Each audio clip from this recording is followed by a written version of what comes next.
Previously I spoke about the General Assembly of the Church in Papua New Guinea and the Solomon Islands and told you a few stories about that, and how at the end of it there was complete silence as people contemplated the closing statement of that assembly.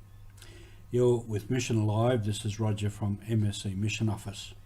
I want to continue that story a little bit in terms of its importance for the church and some of the difficulties we have in these events. And I spoke of one, that people from the highlands coming down to lay for that assembly, there was a landslide across the Highlands Highway and they couldn't get across because the people said there were people buried under the landslide, and therefore those people could not walk across. The previous General Assembly, the Solomon Islands didn't come, although they were part of the Bishops' Conference, and everybody would like to have seen them there. But at that time in the Solomon Islands they had a few difficulties. One was up in the western province of Solomon Islands, Gizo, there was an earthquake and a tsunami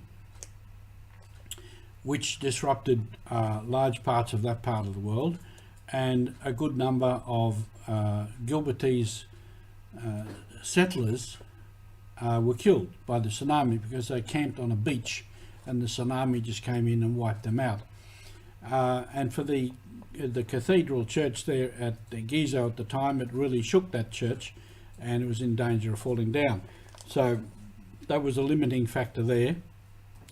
At that time too, the BRA, the Bougainville Revolutionary Army, from Bougainville in Papua New Guinea had come down to Gizo and virtually took over the town, and they had guns and they brought their wounded and their sick down to the hospital in Gizo.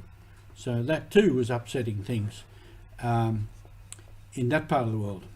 Now also for the Solomon Islands, at that time there was what we call the ethnic tensions between the people of Malaita Island and the people of Guadalcanal.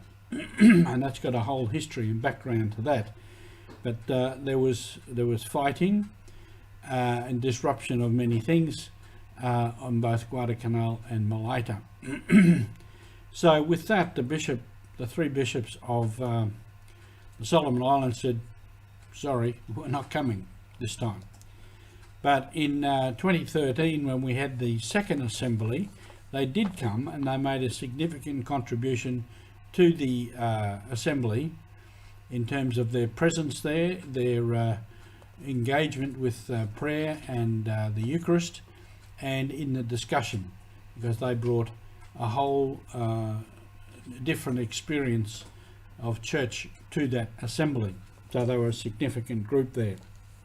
So when they were in the discussion groups, the mixed discussion groups, they had quite a lot to contribute.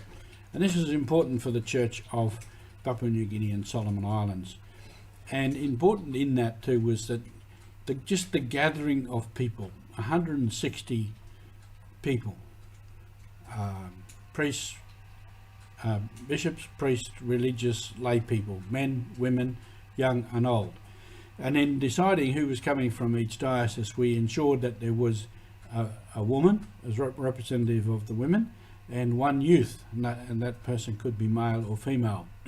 So we had quite a range of people, and for the religious, many were sisters, so they also then had the perspective of being a woman and a religious in that. So they brought a lot to the discussion, and that was important in terms of understanding who we are as church in that part of the world. And it involved a lot of listening. And this is the aspect in our church of dialogue, that we listen to people. And the principle of dialogue is, somebody said, we have one mouth and we have two ears. So you listen twice and you speak once. And that's a principle, that you listen, and you listen very carefully. And with dialogue, you listen attentively to the other person speaking, and when you speak the truth as best you know it. And in that sort of a forum where you have such a mixture of people, all that was important and all that was very productive. And it gave to people a great experience of being church in the world today.